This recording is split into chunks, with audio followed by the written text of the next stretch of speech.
Good evening, everybody. It's Wednesday night at 7 o'clock Central, so it is time for conversations with Cougars. And my guest coming out of Texas, David Mitchell. Good evening, David. Thank you, bud, for making some time for us. Well, thank you, Bernard. I appreciate being on. It's been fun to watch the broadcast, and I'm honored to be on here. Well, I'm so glad that you are. And I know you've been pretty active in our group for a while and have a bunch of buddies who I suspect are going to pop in from time to time. But I want to welcome one of my teammates who's now over at App State coaching, Lawrence Dawsey. Good evening, LD. Hope you're doing well, bud.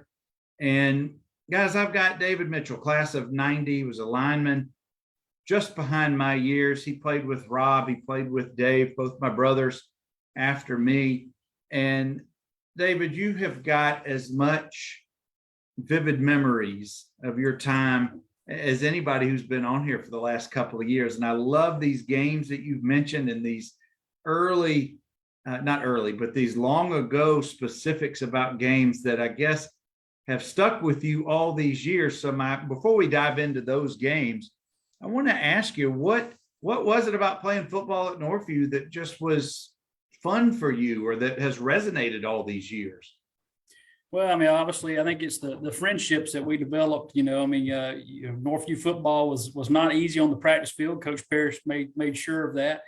So we developed bonds out there that, I don't know that I've ever developed bonds that closely with individuals since, just because of the environment that we're in. A lot of the games we played in were like a war out there. Mm-hmm. And so we bonded in those relationships. And so I think the friendships, again, I was not the greatest athlete at Northview, but I played alongside a lot of great athletes. And I think even for me back then, I think that's why I remember so much watching them play. I knew in the moment they were great players, and it was really a blessing for me to be able to watch them play. Plus, we knew the great players that came before, such as yourself, Bernard. I mean, we all knew the names, and we all felt the weight of that. Northview had a few tough years before our 1990 year. We really, as a senior group, wanted to turn that year around, and were able to do that. But we'd had some tough years, and we knew, like you said, Lawrence Dawsey. I mean, man, him and the other Cougar greats that came before. I mean, we had some of their pictures in our lockers. I mean, you guys were our heroes in terms of what we wanted Northview to be and what we wanted to get back to. So yeah, I have great memories and very fond memories of the great coaches. Really, I learned a lot about being a man out there playing for the Cougars. What you just stated, David, resonates with so many of us as we come up through the ranks of ninth grade and 10th grade, and we're looking up on the varsity practice field and we see all those guys who play so much and star on Fridays. And I too had those, and I'm sure Keith Rice, one of my teammates who's just signed in, I'm sure Lawrence, and all of us, the players who came before us, the coaches who were already there and cemented in as who they were and what they represented. It just kept building during those first 2 decades of the program. Coach Parrish had success, and I've had Andy Johns and so many of those early 78 and 79 and 80 players come on here and talk about how they built the program. Almost 150 players came out for the first spring training in 1978, the spring of 78 over at Rip Hughes Stadium. Not many of them stayed. Yeah, no. They put them through the ringers. And as Coach Griffin told us recently, and so many of these other players who went through it, but you're right, it turned them from boys into ultimately, by the time they were seniors, they were men. And those friendships, that's one of the beautiful things about these conversations. It's one of the beautiful things about any type of organized sport. It's those friendships because of what you've gone through. David, I bet you could name every person on the line during your junior and senior years. And I suspect that you might not have seen some of these fellas in person in a long time, but it wouldn't take much to pick right back up from the last conversation or something fun that you guys collectively remember from back in the day. No, that's absolutely true. I mean, like I said, that we shared a bond on the field that I think high school gives you that, and especially high school football in a community, or state that's as serious about football as Alabama is. Like I said, it was a lot like a war on Friday nights. And so, I mean, we bonded, and particularly on practice field as well. We bonded in ways that I'm sure we could just pick it up. I know for some that I have met on Facebook again since then, it's just like we hadn't missed a beat. So. Well, you've been out of the state of Alabama for a number of years now, and you're in another state. You're in Harker Heights, Texas. They take their high school football pretty seriously as well. What's Harker Heights like compared to Dothan? What's Friday Night Lights like compared to back in the day? There's some similarities here. I mean, I think I would term football now in terms of what I see is a lot softer than perhaps what we went through. But there's some similarities in the high schools here share a stadium, which is very similar. We had that experience at Northview traveling over to Rip Hughes Stadium. So some similarities there. We have a very large school district here, I think roughly about 38,000 students in the school district. Mm-hmm. And so we have 4 high schools and a 5th one that is just about to open this coming year. So we have 5. All the high schools here have been traditional 6A high schools, which is the largest in Texas. Some of them are dropping back now with the new high school to 5A as they redistribute the students at the high schools. And so a lot of football here. This particular area has had a lot of great players come through it. A lot of NFL talent has come through this clean Harker Heights area right outside of Fort Hood. And so a lot of good teams. Again, like you said, Texas football is huge. Everybody's out of the field on Friday nights. Well, speaking of Friday night, somebody who probably never missed a game in all the years she was at Northview, Shirley C. says to tell you hello and hope that you're doing well. Thank you, Shirley. We love Miss C. She is a wonderful lady and another great. We talked about Facebook and connections, and I've been able to reconnect with her on here. And what a wonderful individual she is. Just a great human. Well, she's the memory of this show as well. Because when me or the guest can't come up with that name or that particular whatever it is, typically Shirley is right there with it. So thank you as always, Miss C. That's right. David, playing on the line is grunt work. It's not sexy. No. It's not FaceTime. You don't get in the papers, but you do get in trouble a lot if you happen to miss a block or your back gets blistered or your quarterback gets crunched. Why is it special playing the line and that bond that the 5 or 6 or 7 of you guys form each year? I think, for offensive linemen, I think that, like you said, it is underappreciated, but in terms of what we knew about what the role we played, just like as you watch NFL teams, most of the really great NFL teams have what? They have great offensive line play. I mean, that's just those things go hand in hand. And so I think, we understood the importance of what we did just because of the things you mentioned. We're not moving the ball. The running back's not gaining yards if we're not getting a helmet on somebody, and we're not passing if the quarterback's getting laid out every time he drops back. So, I mean, we knew we were integral to that. And there's just a certain pride that comes with the fact that, hey, nobody's going to pat us on the back, and you're right. We're probably going to get chewed on at times when we miss one. But I think it does in that because offensive linemen are, and defensive linemen to a degree, we all sort of have that mindset. It develops a bond between us as linemen that, we know we're underappreciated, but we also know that we play one of the most important roles when we step out on that field. When you do your job correctly in a game, well, that's expected of you. No big deal. Right. But if you don't, Lord help you in the film study on Sundays. Yes. I had my fair share of those Sundays where I, and deservedly so, got blistered for the way I played. I got another fellow who I bet didn't get blistered very often either. Jason Mullins is signed in, says to tell you hello. Absolutely. Hello, Jason. Jason was a tremendous athlete. He's one of the ones I said it was a blessing to play alongside. He's just a man of great character and a really tremendous athlete that I got to play alongside. Well, David, during your years, including Jason, there were so many on both sides of the ball who ended up playing on the next level after their Northview years. There was so much talent. Even after my class, which had a lot of talent, class of 86, there was still a lot of excellent athletes who just gave it their alls on Friday nights. And that's where I wanted to go to Friday nights at Rip Hughes. Some people have, it's almost a romantic memory about their Friday night experiences, the bus ride over from the school, the pregame in the locker room, hearing the crowds above, and then the excitement of the games at Rip Hughes, the smells coming from the bread factory across the parking lot. But not everybody has that romantic look back in their life. Some people just don't want to remember it. It's just not great memories for them for whatever reason. Where do you fit on your Friday night memories? I'm very much on the romantic side of it. I loved it. I love the butterflies, the excitement. Some players, even throwing up before we took the field. That kind of really anxiousness you felt on the bus ride over, how quiet things would get at moments just on their own, because everybody's sort of feeling that weight before we go out onto the field. So for me, that is something I agree with you. Smelling the Colonial Bread factory over there close by, to me, those were magical things. Hearing, seeing that large crowd out there, being able to hear them down while you're down in the locker room, even before you come out onto the field. To me, I guess I do, as I'm lean more towards the romantic side on that.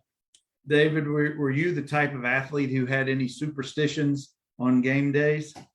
No, I really wasn't. As I think I told you in my bio when I sent it to you, I was not the greatest athlete to come through Northview. I got to play alongside a lot of great players there. I really didn't have any superstitions when it came to playing. I just wanted to buckle up and do the best I could to make those beside me proud, and hold what we had to do, which was the offensive line. Well, before we dive into a couple of the more memorable games, and you've got several that really are just awesome memories, and I so appreciate you bringing them up, I want to talk a little bit about life away from sports as a high school kid. It's a tough transition from Girard, Honeysuckle, wherever you're coming from.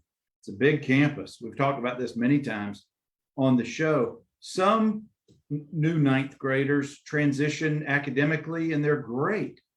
They just get it. They figure it out. Others, it takes a while, and then throwing in football or whatever your sport may be. Talk a little bit about your transition, if you remember that time period, not to mention the social awkwardness of being a 13 or 14-year-old and just trying to make your way socially, regardless of sports. Sure. Absolutely. Northview was a very intimidating to me, coming out of Honeysuckle, coming over there and I was an okay student, was not like an honor student. And I certainly did not, I passed my classes, but I was not hitting it out of the park. And it was funny. Even, Coach Parrish and the other coaches were involved with us, as academically. If we had a struggle in a class, you could go to them. They would help you in terms of if you needed to talk. I know Coach Parrish talked to a teacher on my behalf one time, and that really was a great help to me. But the interesting thing is the more disciplined I came in football, again, never a great player, but the more disciplined I became about, enjoying what I did in football and really getting in the weight room, the better I did in the classroom, at least for me. It translated better. I got stronger and stronger academically until my junior and senior years. I think I made straight A's the whole time. And it just, it is what it is. It just, I've matured somewhat in that regard, and football helped me do that. That's it. It's the maturity. You got organized. You knew what your priorities were. And some of the very best teammates are not necessarily the ones who see all the time on the field. To be very frank, I've had him on here. Keith Rice was a backup lineman during his time. He was my class, backup lineman for most of the time. He was at Northview, played all 4 years. But Keith was one of the very best, if not the best teammate that I ever had. And the reason being is he was always there in the game, mentally, physically, emotionally. He was there to back you up. He was there to pump you up. It meant so much to Keith, and I hope he's listening, bud, because I hadn't seen him in a while. His years at Northview and playing football meant so much to him. Keith proposed to his now wife on our practice field. That's awesome. How awesome is that? Yeah, that is awesome. Yes. That's how much it has meant to Keith and been central in part of his life. And I'm so grateful to call Keith friend. But going back to what you said about getting organized, getting stronger, better grades, all of that, I don't think that the full experience of being a high school athlete tells the whole picture without also looking at the other things, not just the game action and how much you played or didn't play, but it's the social part, it's the academic part, it's the growing up part. And I think that's why, at least for most of us, when we look back at this time period of our lives, it you can look back with a little bit of a smile because, it was really kind of an innocent time for most of us. It was. And it really takes you back. It puts a smile on your face. I mean, we're going to run through some of these games, and I bet you had a smile on your face, just some imagery coming up about how about the scoreless fourth quarter JV game against Dothan High. Take us to that game. Yeah, that one's always one of my favorite memories. It was a JV memory, but still, and Coach Singletary, who beloved Coach Singletary. I had him as one of my teachers as well, never as a position coach, but he did spend a lot of time with me at practice as well. And I just loved Coach Singletary and all that he brought to the game, just a tremendous individual. But he was coaching us that night, and we Coach Parrish had installed a play that we were going to use because 28 sweep, Bernard, y'all probably ran it. I mean, I thought we always kind of abused that play. We ran it a lot, and so that night the linebackers, we noticed as an offensive line, the linebackers were just keying on us. I mean, as soon as we went into our blocks for that sweep play, they keyed and they shut that sweep down. And so Coach Singletary pulled the offensive line aside. What should we do? What's something we could run? It was scoreless late in the game, and we installed this play, which, thinking back in time, Coach Parrish was in the stands. I'm not sure he wanted us to run that play. I thought about that even back then, because I was like, we're kind of letting the other team see we've got a wrinkle here.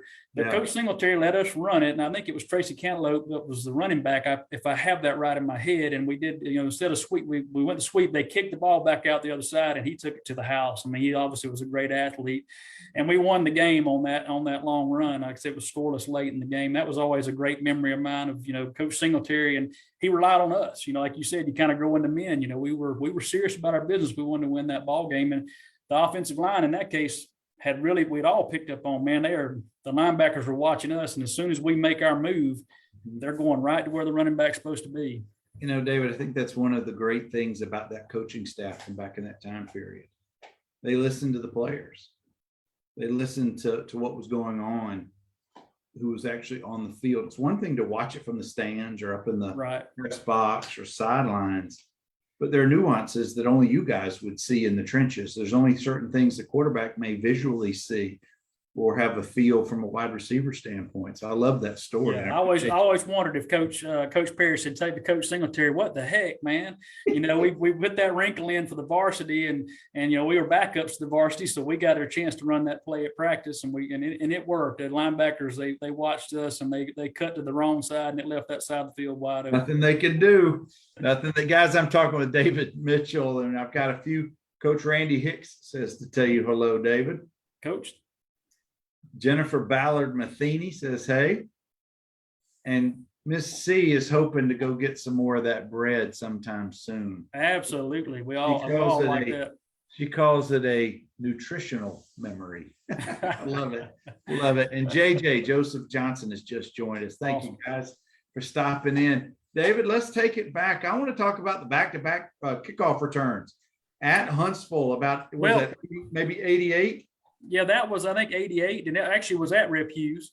Huntsville came down to play us, and I believe it was, the Alabama great running back, I believe. It was Chris Anderson. Is that right? Chris Anderson. That played for them. That was one of the fastest human beings I've ever seen, which was on that kickoff return. He went down the field like a streak of lightning. I mean, right down if I remember right, it was towards kind of the home team side of Rip Hughes, going left to right.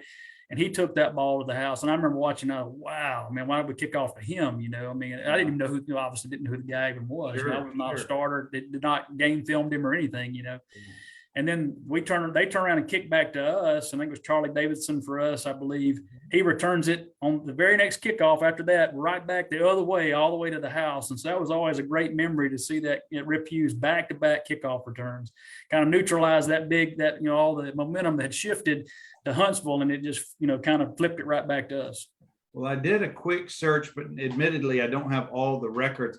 I don't know if that's ever occurred outside of that game in the 41-year history of the program. And I'm sure in the stands, it must have been electric. It was. And there were two great athletes. I think Charlie, I think he went on to play some college ball as well. Yeah. So, I mean, they're two great athletes, and both teams made mistakes in kicking the ball to them. They were tremendous.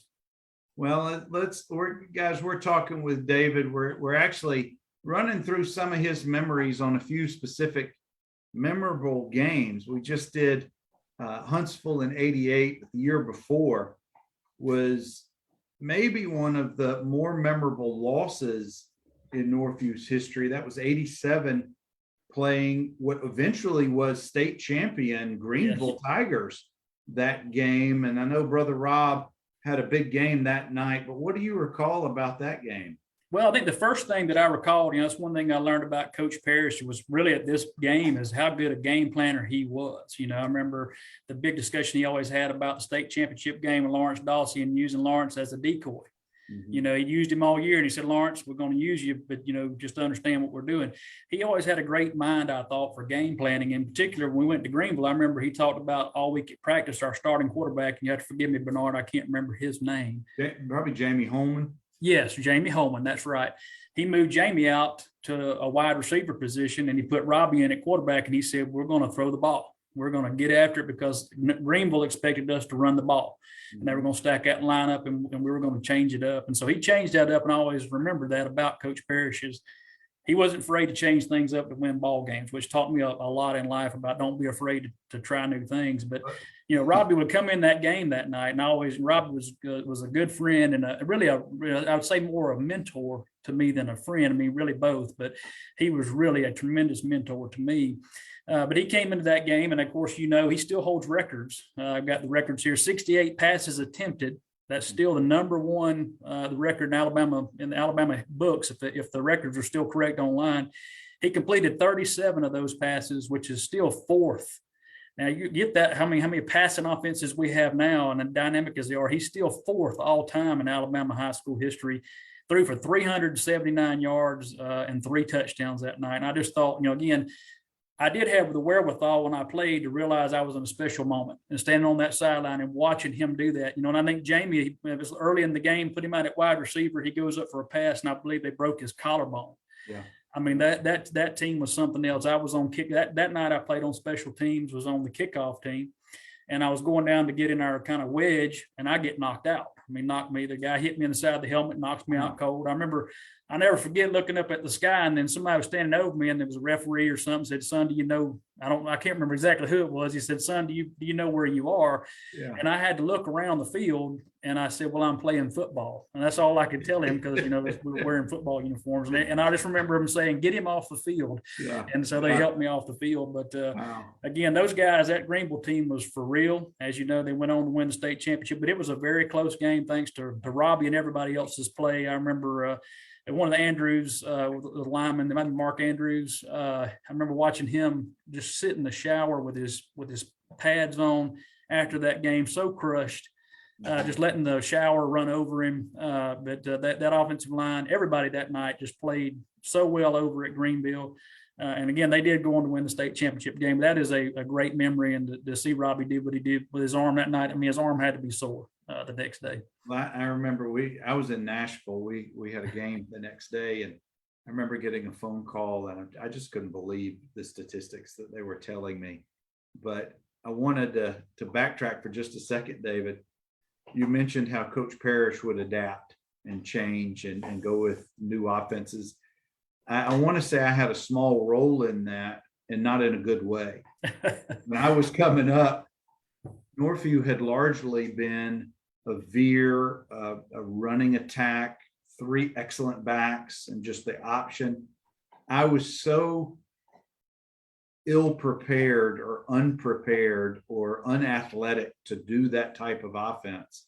Thankfully, I had a little bit of an arm, and Coach pivoted my junior year. So we started throwing the ball a little bit, but it was probably out of necessity. But you're right. That game was a memorable game for many reasons, good and bad, and certainly one of the more notable games in Northview's history. I want to go to, let's see, there was one more I really wanted to talk about.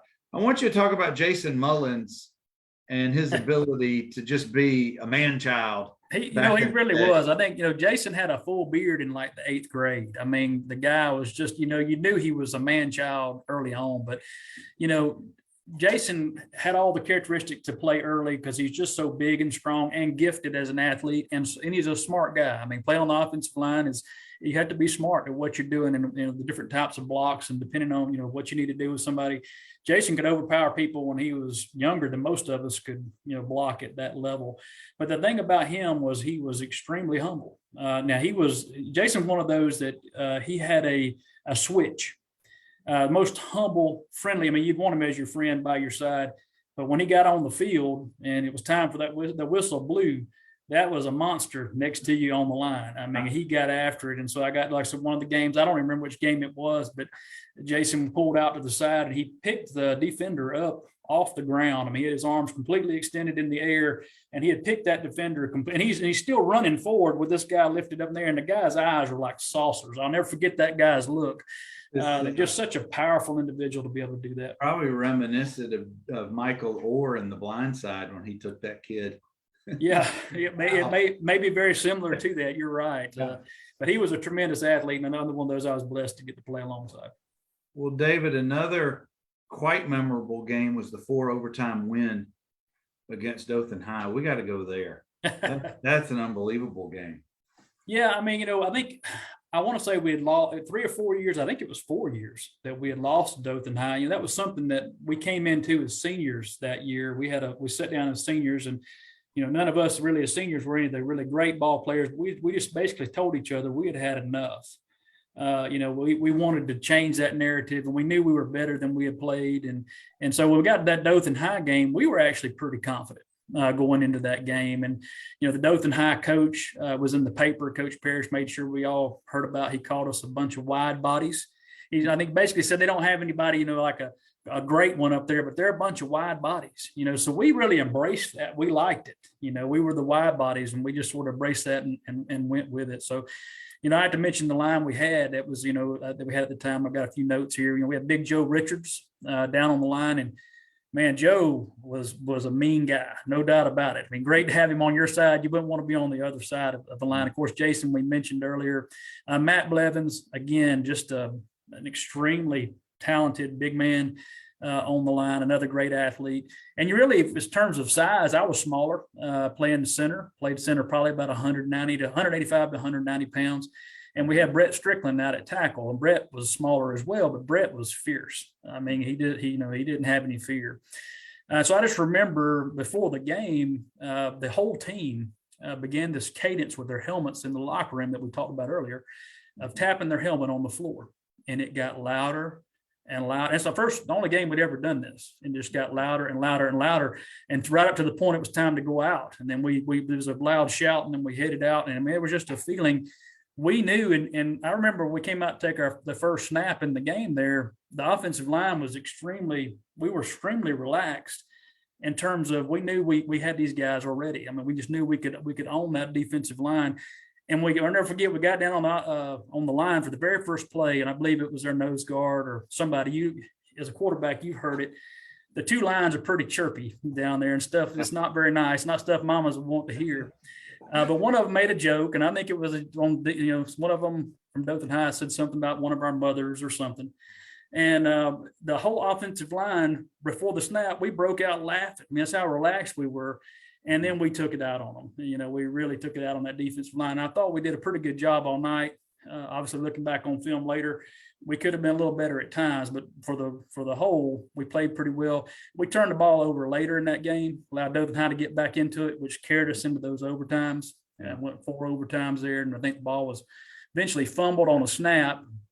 And Lee Robbins, I believe, was the player, nose guard for us, another tremendously strong athlete, managed to get on top of the ball to end the game. So, you guys probably on the offense played close to 100 snaps that day.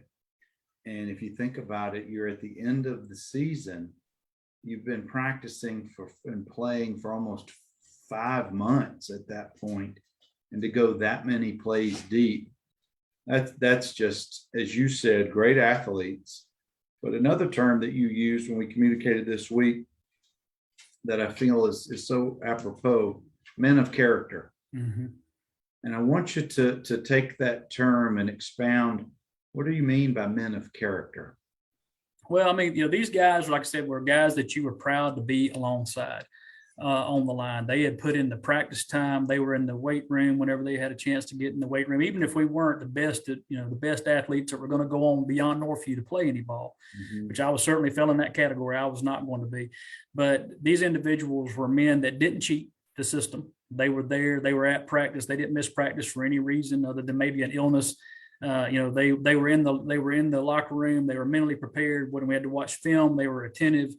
They were just people of character. They took care of business in the classroom. There was no problems at the school. Teachers weren't having to talk to the principal or the coach about their behavior.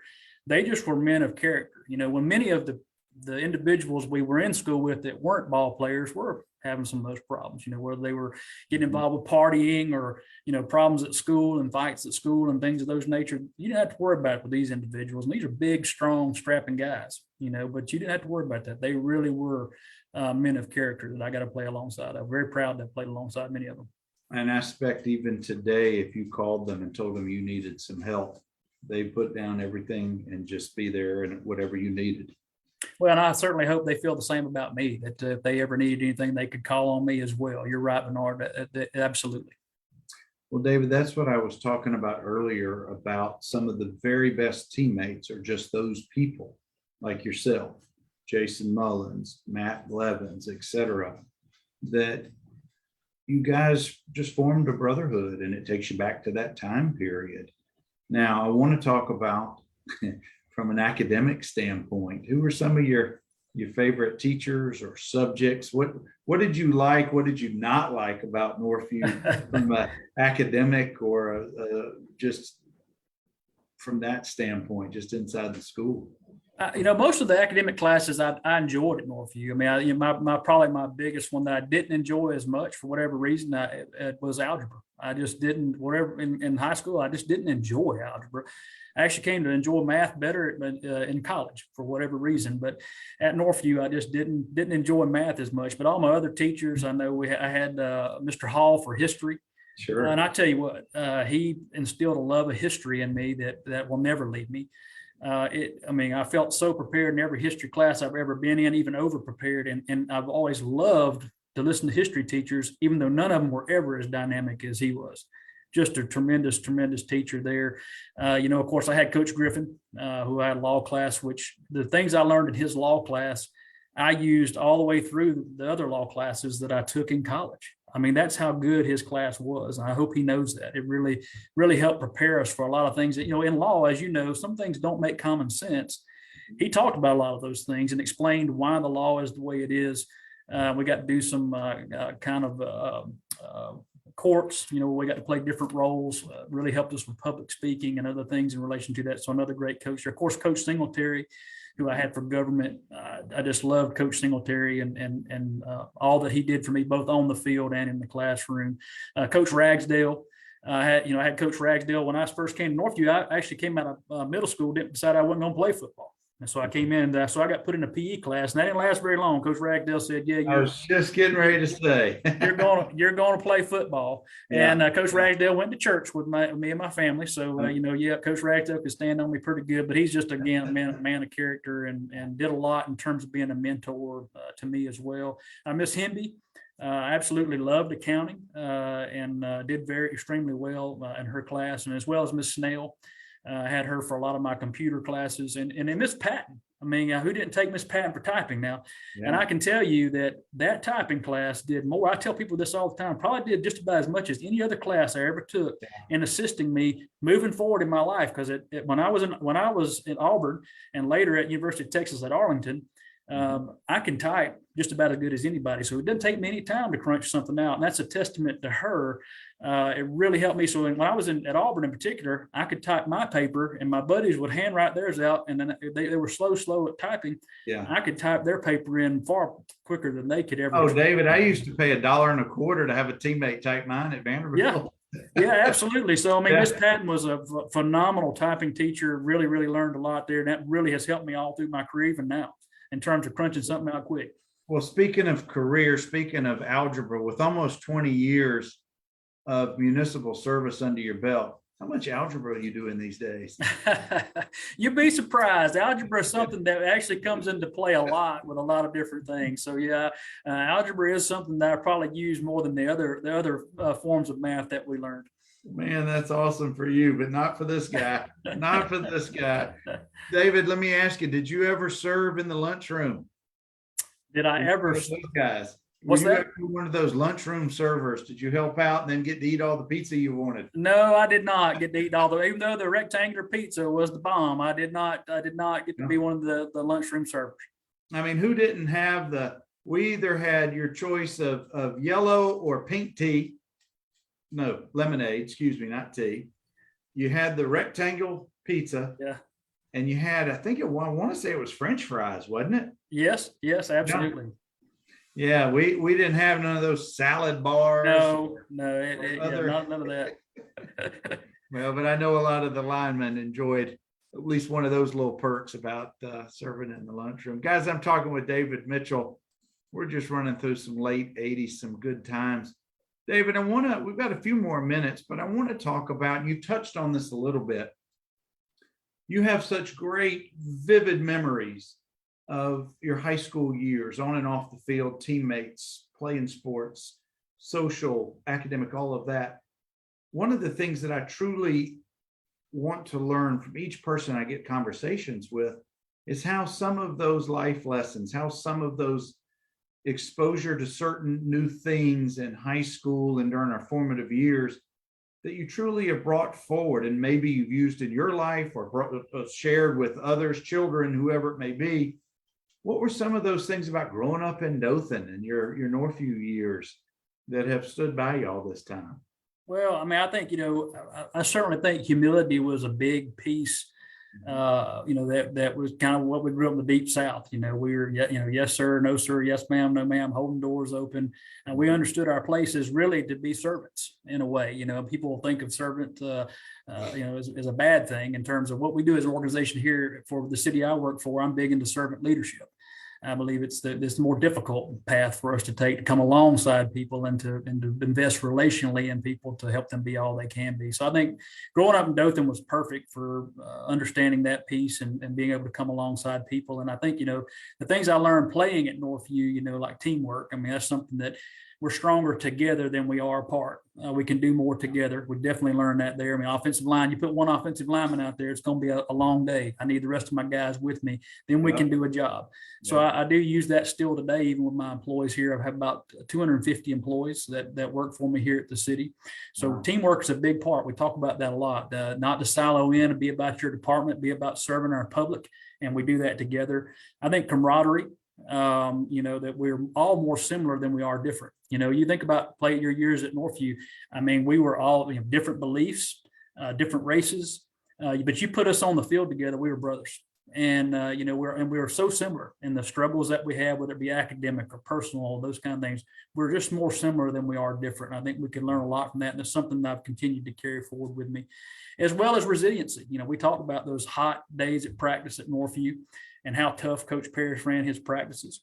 I think there was never any quit in us. After you went through that system, man, you could weather storms. That fourth quarter mentality. You're tired, like you talked about at the Dothan High game, 100-something snaps. But you still got a little bit of, rear end in you to get something done. And that stayed with me my whole life, and something I try to instill in my own children as well as my employees. We don't quit. We just figure out and innovate and move around, do what we need to do to be successful. And as well, we talked about earlier about, don't be afraid to try new things. That was something that, I always stuck with me about Coach Parrish back in the day, about his teachings, about the way we were going to attack a ball game. We switched things up. I remember that for a while there. One game or something, he put in the Notre Dame box offense, I believe it was. I was not a starter, but I remember we had to do it at practice. So it just caught me off guard. What in the world are we doing here? And I don't think that was our most successful. As Applewood, I think, was one of the big guys we had in the backfield there. I don't think we were quite as successful in the ball games with that, but it was a neat concept, and he was not afraid to try something new. No, it's some beautiful words there from you, David. I do have to ask, One, can you still get down in a 3-point stance and get back out of it? I suspect you can. I don't know. I do work out quite a bit, but I don't know that I can still get down. I haven't tried. I might not want to try it. I might not want to know the answer. I was going to say that's not part of your daily routine and your position, I suspect. What about, have you ever worn your football helmet to one of your big meetings with the crew to make sure that they understood you meant business? No, I have not worn that. I almost brought the jersey. I've got the jersey at home, and I almost brought it tonight, and I just forgot to bring it. Yeah, but I have not put on the helmet. So, no, in all seriousness, David, one of the things that I truly appreciate about what you just said, and I think this is one of the most important things, at least for me, is paying it forward, giving to the greater good, helping those who are in need and not asking for something in return. It's selflessness, and it's one of the most kind acts a person can do. Now, you don't find a lot of that on the football field, but you certainly can take some of those lessons and utilize it from being coached to now coaching. I get it. And I think that you certainly get it. And I appreciate you. I appreciate those words tonight and sharing a little bit of your journey and your enthusiasm and your love for Northview and those years and beyond. So thank you, Bud, for spending some time absolutely. with us. Absolutely, Bernard. I greatly enjoyed our time together, and a great memory of you. I remember I was in middle school, watched you throw a touchdown there in Rip Hughes when Northview played there. And so anyway, I had that memory hit me the other day as I was getting ready for this, that I did get to watch you do that. So anyway, you're one of the Cougar legends, and I appreciate you putting this together for us so that we can all kind of get caught up. And plus, one of the things I didn't, some of the older guys and some of the newer Cougars that you've had on here, I really don't know much about the Cougars during those times. So it's been fascinating to learn more about the program outside of the years in which I played. We've got 41 years of Cougars, and our experiences have a lot of similarities, but also a lot of your own uniqueness, just given the years that you were there. One of my recent guests, and Coach Preston Hatcher, who played in the 2010 time period, I believe, for Coach Stewart, he's got a lot of same memories of playing at Rip Hughes, but many years removed after you and I went through. But I appreciate your such kind words, David, and being on here tonight. This is why I do these conversations. We're telling the oral history of our program, and what inevitably bleeds through there is a lot of the history of our school and the time period that we grew up in Dothan. So thank you, Bud, for spending some time. Absolutely, Bernard. I appreciate you having me on. Guys, keep coming back. Wednesday nights are fun. Conversations with the Cougars. We're going to keep doing them. You guys continue to be safe, and we'll catch you next week. Godspeed, everybody.